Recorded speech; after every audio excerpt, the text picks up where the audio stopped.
Hello everybody, and welcome to Diamond in the Rough, a series of short videos where I, Little Turnip, will recap things from my life that I feel just didn't get the attention they deserved. Today, we will be talking about a very niche game from my childhood involving living eggs. Do you like Tetris? Do you like physics? Do you like making your opponent throw their controller in rage because you were luckier than they? Well, Egg Mania is something that can boast almost all of those features, roughly like 80% of the time.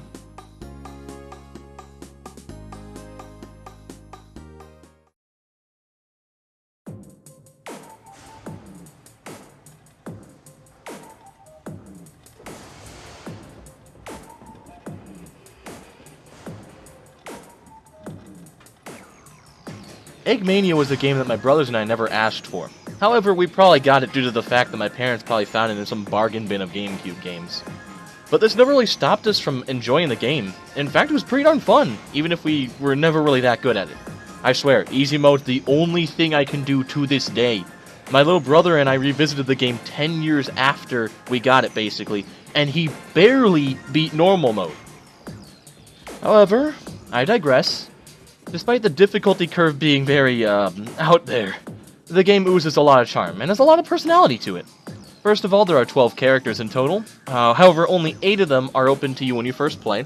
In order to get the extra characters, you need to do things such as, easiest being probably beating, bomb mode, which is an alternate mode where you just destroy your friends' or opponents' side of the board while keeping yours intact. Or something as hard as getting 1,000,000 points in infinite mode. Just to tell you, it's like 20 minutes just to get like 100,000 points. But despite that, every character has their own charm, and are seemingly different to everybody else. There's Bebop, who is a deviled egg. There's Coolio, who's a DJ. Funky, who's a stereotype.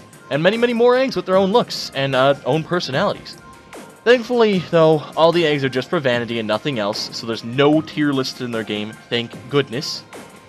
However, the funny openings that a person can get with them is really funny, like Bebop, who literally destroys the picnic of the only 2 seemingly romantic eggs in the game, and then laughs at them. But you can see some lines in the budget cut, or at least some early models, as Astro, the egg who only has his defining feature as gravity-defying hair, and this flippin' anime character's opening is just him holding onto an asteroid while standing perfectly still. But, even though this game is not perfect, and many things about it are mediocre, and the difficulty is rage-inducing, I always come back to it. I don't know if it's something about the charm, if it's the fact that I want to actually defeat the final boss sometime in my life, but this game seriously enthralls me on how interesting the simple mechanic of Tetris but with physics really can do to a person. In fact, the background footage you've been seeing has been from 2 different play styles that I feel really encapsulate the game. There's the person who's playing as Spike, who has been doing easy mode, and thus builds really nice and thorough buildings. And then the other person who's playing on a competitive playout, fighting against hard CPUs, and is doing greedy decisions that make him get a quick win. And although there are so many playstyles and so many different things that are intriguing about this game, it makes one wonder, why did it fail so hard? I seriously think it's from the poor reception, which was probably due to the hardness of the game. And also probably the dated assets, because they don't really look that good, even for the time period they were in.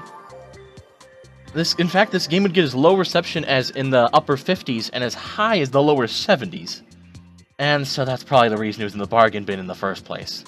However, this game will always be 85% in my books. Okay, that's it for today. Hope you have a good one.